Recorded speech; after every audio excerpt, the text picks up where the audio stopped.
Bismillahirrahmanirrahim. Assalamualaikum warahmatullahi wabarakatuh. Balik lagi bersama Bapak di Mapel IPS dengan materinya ngebahas tentang aktivitas manusia dalam memenuhi kebutuhan.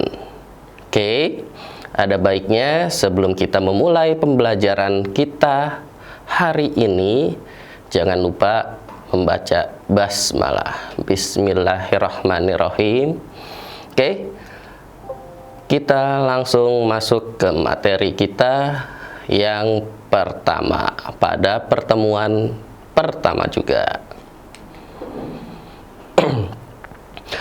Oke, pertama, kebutuhan dan kelangkaan sumber daya. Yang pertama, kebutuhan hidup manusia, yang dimana kebutuhan adalah hasrat atau keinginan manusia untuk memiliki dan menikmati kegunaan barang atau jasa yang didapat memberikan puasan bagi jasmani maupun rohaninya demi kelangsungan hidupnya.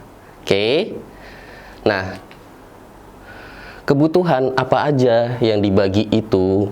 Nah, kebutuhan itu ada 4 pertama, menurut tingkat kepentingannya, menurut waktunya, menurut sifatnya, dan menurut subjeknya. Oke.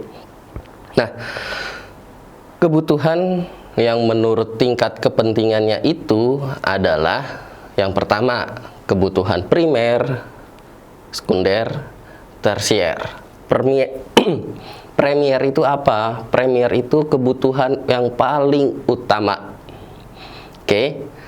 Kebutuhan yang paling utama contohnya adalah makan dan minum. Oke. Nah, kalau yang sekunder itu seperti barang pelengkapnya. Nah, kalau yang tersier disebutnya barang yang tidak perlu ada tapi sesekali dibutuhkan, ya. Nah, lanjut lagi. Kalau yang kebutuhan menurut waktunya itu terdiri ada yang 2, kebutuhan sekarang dan kebutuhan yang akan datang. Nah, kalau yang kebutuhan sekarang itu yang wajib kalian miliki, contohnya adalah kebutuhan sekarang kayak memiliki tempat tinggal, memakai baju, pakaian, celana, dan segala macamnya.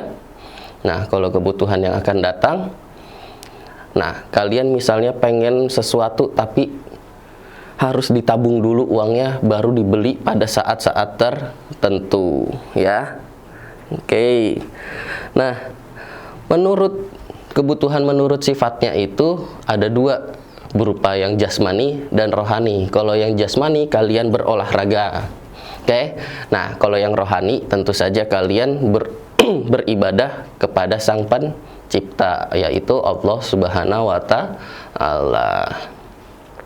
Nah, yang keempat, kebutuhan menurut subjeknya. Nah, kebutuhan yang menurut subjeknya itu contohnya itu kebutuhan pribadi dan kebutuhan kolektif. Nah, kalau yang kebutuhan pribadi yang kalian pakai sendiri, yang kalian gunakan sendiri juga, dan kalian konsumsi sendiri. Oke. Kalau yang kolektif itu bersama-sama atau nggak bisa dipakai hanya sendiri. Oke, lanjut. Faktor yang mempengaruhi kebutuhan manusia. Faktor-faktor yang mempengaruhi kebutuhan manusia, diantaranya faktor ekonomi. Udah jelas ya, ekonomi itu sangat berpengaruh dari sisi finansial, ya. Terus yang kedua, faktor lingkungan sosial budaya atau faktor lingkungan sekitar kalian. Oke. Yang ketiga, faktor fisik atau kesehatan kalian atau jasmani kalian. Oke. Nah, yang terakhir, faktor pendidikan. Nah, jelas. Kayak contohnya kalau yang memenuhi kebutuhan manusia di Indonesia sendiri masih ada jenjang yang mempengaruhi pendidikan. Ya contoh, untuk melakukan pekerjaan biasanya perusahaan-perusahaan mengambil yang lulusan yang sesuai dengan bidangnya masing-masing. Oke.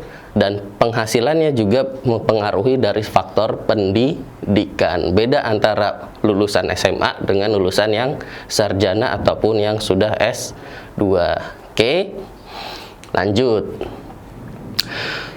Faktor-faktor penyebab kebutuhan manusia beraneka ragam, yang di mana pertama, sifat manusia yang pada umumnya tidak pernah puas. Sudah jelas ya, manusia itu tidak pernah puas. Udah punya sepeda, pengen punya motor, pengen punya motor, pengen punya mobil, pengen punya mobil, sudah punya mobil, pengen punya pesawat, seterusnya gitu. Nggak pernah puas yang namanya manusia.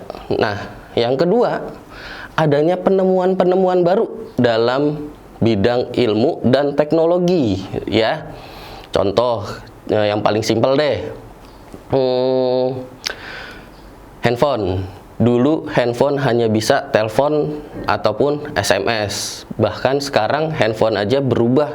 Yang tadinya cuman tombolnya hitam putih doang, sekarang warnanya sudah canggih gitu. Bisa SMS bisa, WhatsApp bisa, dan segala macamnya tuh. Oke. Nah, berubahnya taraf hidup atau kehidupannya yang tadinya makannya cuman beras misalnya, atau makannya cuman jagung, nah itu bisa berubah, bisa makan yang lain-lain tuh kayak spaghetti. Nah, itu berubah taraf hidup. Oke. Nah, lanjut lagi. Yang keempat, bertambahnya penduduk telah memunculkan beragam kebutuhan baru. Iya, kayak materi sebelumnya tentang manusia purba. Iya kan? Nah, dulu manusia purba untuk memotong-motong hanya menggunakan batu. Nah, karena bertambahnya jumlah penduduk juga, ibarat kata dulu manusia cuman bisa motong-motong pakai pisau. Nah, sekarang bisa berubah karena bertambahnya penduduk serta bertambahnya teknologi, motong-motongnya bisa pakai blender, mixer, dan kawan-kawannya tuh. Pokoknya yang tajam-tajam dah. Oke. Nah, lanjut lagi. Yang kelima, majunya sarana komunikasi dan transportasi. Nah, udah jelas ya di sini transportasi dulu cuman sedikit aksesnya, sekarang luar biasa banyaknya. Walaupun sekarang lagi pandemi, mungkin transportasi agak tidak terlalu diekspos atau tidak sebanyak yang ada di jalan. Oke. Nah, yang terakhir, timbulnya perubahan kemajuan kebudayaan cenderung mengubah jenis dan jumlah kebutuhan. Nah, yang di sini adanya perubahan sosial, yang dimana kebutuhan yang satu dengan kebutuhan yang lainnya saling menggabungkan, akhirnya muncul kebudayaan yang baru. Disebutnya akulturasi atau asimilasi, pencampuran dua budaya yang menghasilkan kebudayaan yang baru. Oke, itu. Nah, di sini alat pemuas kebutuhan. Nah, tadi tuh alat pemuas kebutuhan bagi seorang individu manusia itu dilihat dari dua. Ada yang berupa barang atau yang kelihatan fisiknya, ada yang berupa jasa yang tidak terlihat fisiknya. Oke? Nah, alat pemuas kebutuhan sendiri segala sesuatu yang secara langsung maupun tidak langsung dapat memenuhi kebutuhan manusia. Nah, alat kebutuhan manusia itu tadi yang berupa barang, sesuatu benda yang dapat dilihat dan dirasakan. Oke, contohnya kalau kalian jualan pulpen, yang dihasilkan barangnya berupa pulpen. atau kalian jualan makanan, misalnya risol. Nah, yang dihasilkan adalah barang suatu makanan yang namanya risol. Nah, kalau yang alat pemuas kebutuhan berupa jasa, alat pemuas alat pemuas kebutuhan yang bersifat abstrak atau tidak terlihat. Contohnya itu alat pemuas berupa jasa, yaitu kayak pekerjaan seorang guru, dokter. Nah, ibarat kata guru jasa yang barangnya itu tidak terlihat tapi disampaikan berupa suatu materi. Nah, kalau dokter ya menyembuhkan seorang penyakit atau pasien-pasiennya. Oke, itu disebutnya alat pemuas kebutuhan. Hanya ada dua, berupa barang dan berupa jasa. Oke? Nah, materi kita untuk hari ini mungkin cukup sampai di situ. Oke? Tetap selalu ingat selama pandemi protokolnya, dan kita tutup dengan membaca hamdalah. Alhamdulillahirabbil alamin, dan to be continue dari Bapak. Wassalamualaikum warahmatullahi wabarakatuh.